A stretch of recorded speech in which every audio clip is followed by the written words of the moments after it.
Yo, what is up guys? It's Pedro here, and in today's video, I'll be giving you guys a late post-game reaction to the Washington Commanders versus Chicago Bears game. I was there. It was a mess. Let's talk about it. And if you want to help me out, just hit that like button, subscribe, and that notification bell as well. So sorry for the late post-game reaction. Got back from the game yesterday around 1 a.m. and was just not really wanting to record, and most people weren't going to be able to watch at that time. Anyways, but yeah, man, 6-hour drive basically from Blacksburg to Landover, and this is the performance we get from this team: 40-20 and 27-3 at halftime. Just an absolutely pathetic performance by the Washington Commanders, and changes need to be made. That's the first thing in today's video. And the next, I'll be making probably at least one other video today, maybe two, talking about Del Rio, talking about Rivera, even about Bieniemy a little bit. Like, I don't think Bieniemy should get fired or anything, but there's definitely some things that I'm frustrated with, for Bieniemy, but that's low down the list compared to some other things. But yeah, you cannot, to an 0-4 team that just lost to an 0-4 team, you cannot get down to a 27-3 deficit at halftime. This team under Ron Rivera, I don't know how you can defend Ron Rivera at this point. He continues to make the same mistakes every single year. Every single year, the team gets off to a slow start. Every single year, the first half, they get outscored almost every single game. I mean, let's look at it.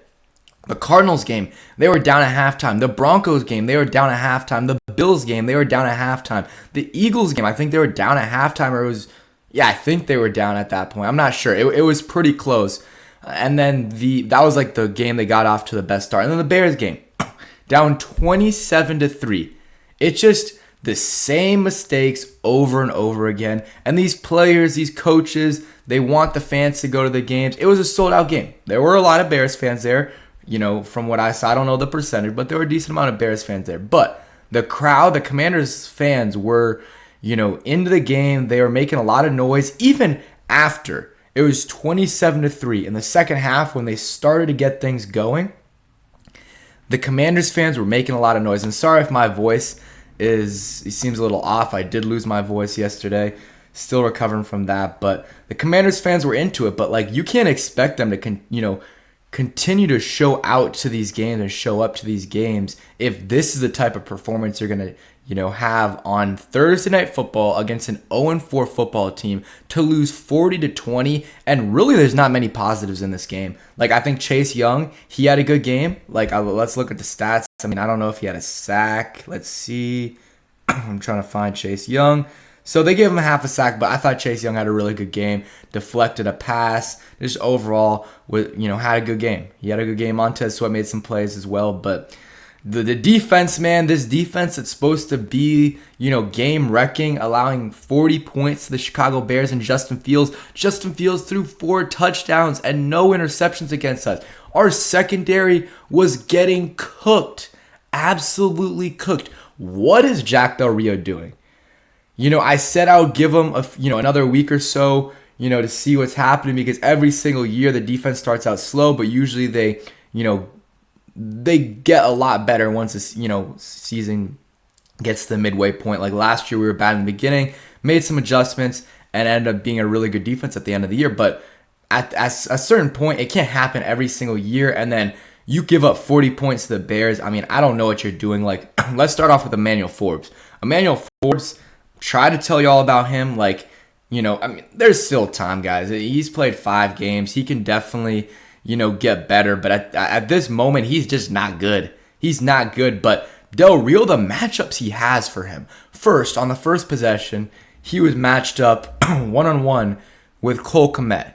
Cole Kmet's 6'5", 6'6", definitely over 250, probably 250, 260.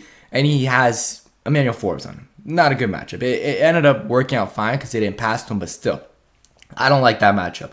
And then another thing, they had him on DJ Moore a lot throughout the game, and he got cooked by DJ Moore early a couple of times, and he still was on him. He still was on him, and then Kendall Fuller did not do much better. He was getting cooked. It wasn't just Emmanuel Forbes, but This has been a common theme with Emmanuel Forbes. I mean, he was getting cooked in the Broncos game by Marvin Mims, a little bit in the Bills game, and then was getting really cooked by A.J. Brown. In this game, it was bad.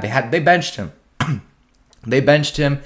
He also missed tackles. So many tackles that he missed. He missed a tackle on Khalil Herbert earlier in the game that led to like a 30-plus yard run.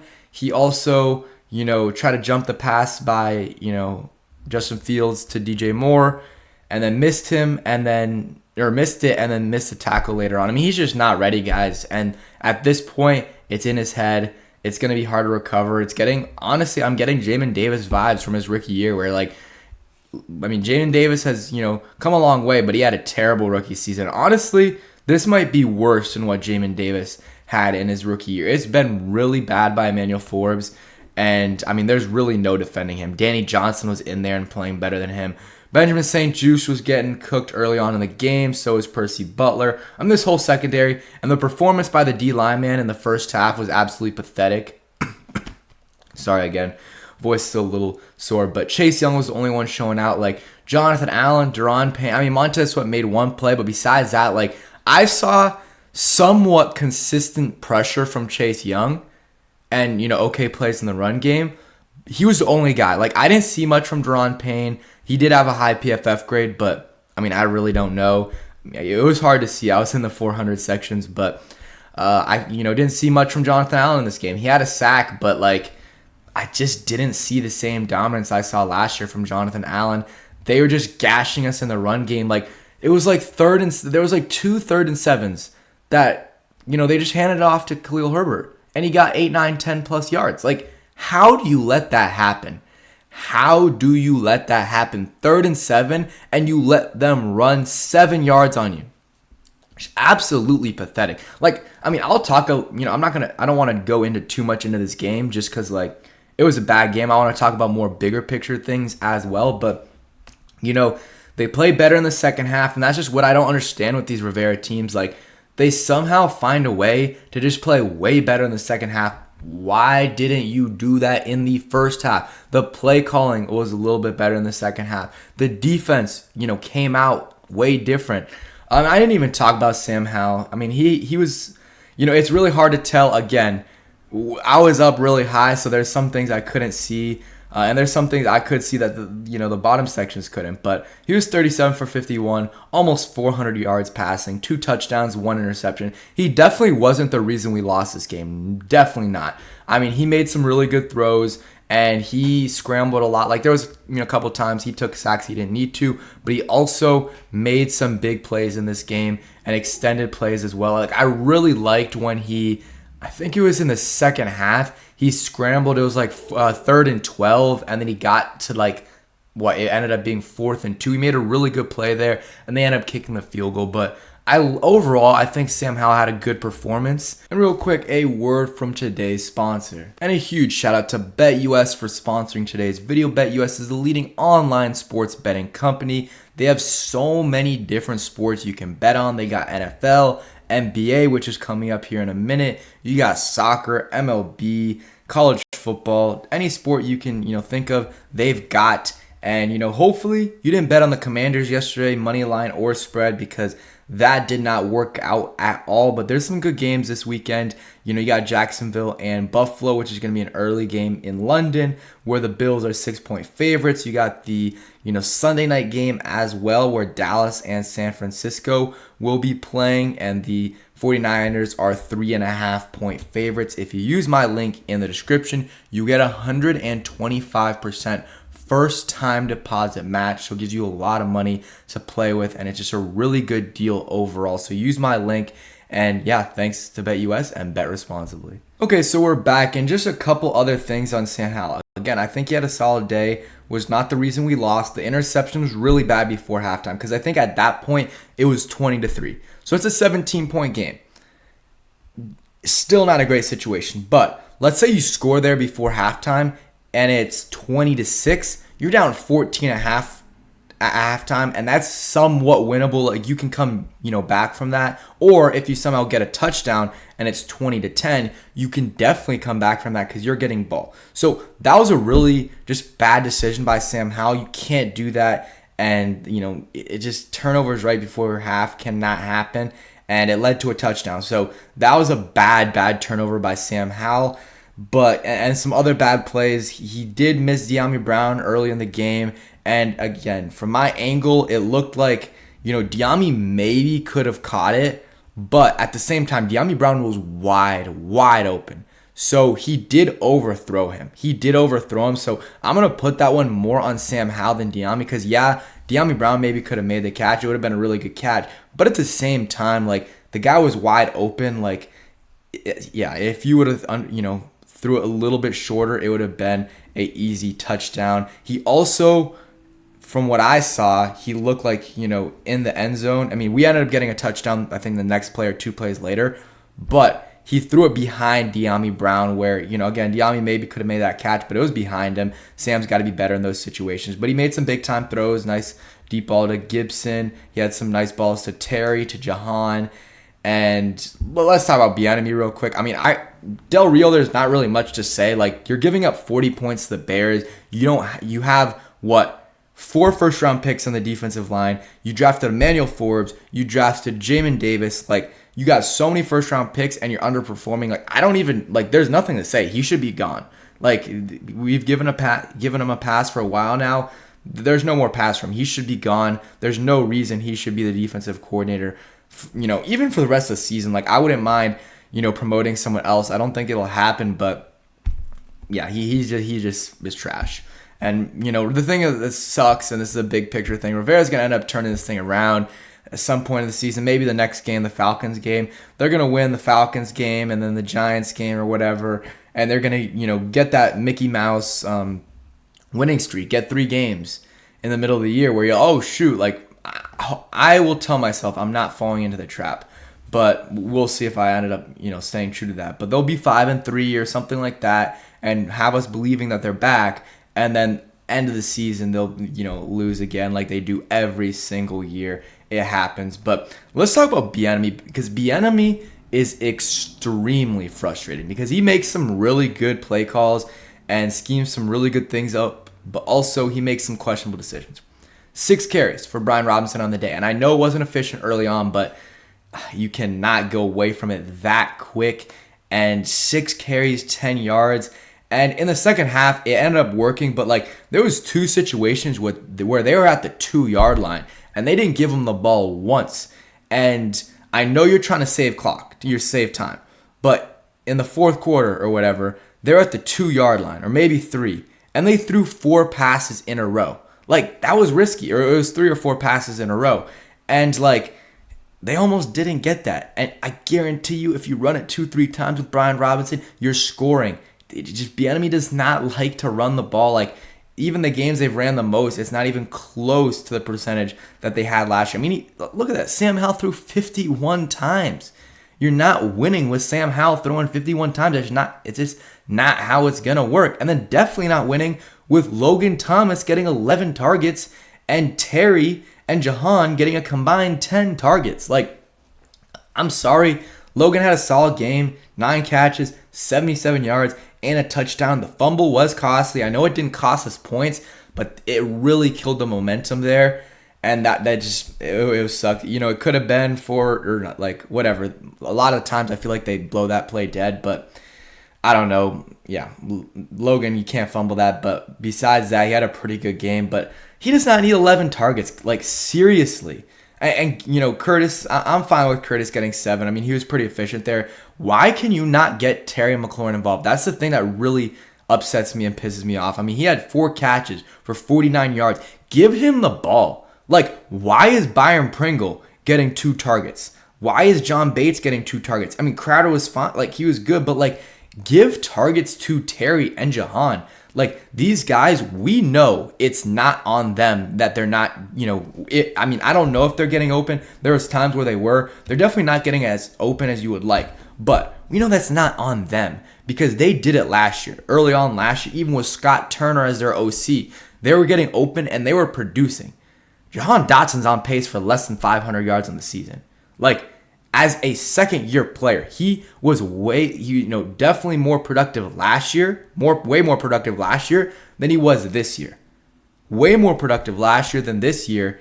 And really the only change is the OC and the quarterback. The quarterback, I think, is better than last year. And the OC, he's just not getting Jahan schemed open. Like, it's you can say, oh, he's not running great routes, but at the same time, you can say he's not scheming up great routes too with Eric Bieniemy. I'm not going to, again, there's good things. Like, I'm not blaming this loss on Eric Bieniemy. Eric Bieniemy, he's done some good things.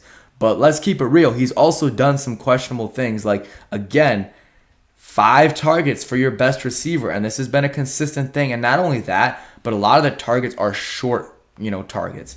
And then Jahan Dotson, man, 30 yards on the game. And I think that's his second highest receiving total of the year, which is sad. Very, very sad. Brian Robinson had some plays, 4 catch, 33 yards. Also had like a negative 5 yard pass or reception because he fell down. Oh man, it was just so frustrating being there at the game and just seeing this pathetic performance. I mean, the only good part, I did meet Richard Sherman, Ryan Fitzpatrick, Tony Gonzalez, the Monday night, Andrew Whitworth was there. I didn't, meet him. I saw him, but that was good. But besides that, like, FedEx Field experience wasn't great. I mean, just getting there is a hassle. I mean, I was up there, at the 400 section, so I'm not going to complain about, like, the view is honestly not bad, but the Jumbotron, it's so small. You can barely see any of the writing on the Jumbotron, and then I was trying to, the hot dogs were half off yesterday. I was trying to get some hot dogs, and they ran out at halftime. So, you know what? That's not. If they would have won, I would have been happy. Like, that's really what it is. And it's just not even that they lost. They lost by 20 to an 0-4 team. Man, had to go back on the Metro and just listen to the Bears fans, talking so much s. Like, we do not deserve this, guys, as Commanders fans. We do not deserve this at all. And DJ Moore, 230 yards, 3 touchdowns. I didn't even talk about that. Like, I don't know how Del Rio, I don't know how he still has a job. Like, only one guy on the Bears, receiver, had a reception. They were just throwing it to DJ Moore. Just throwing it to DJ Moore. Make some adjustments, Del Rio. Like, it's not that hard. Seriously, it is not that hard. He was the only guy getting targeted. Like, Cole Kmet got a couple, but, just throw it to DJ Moore. Or just...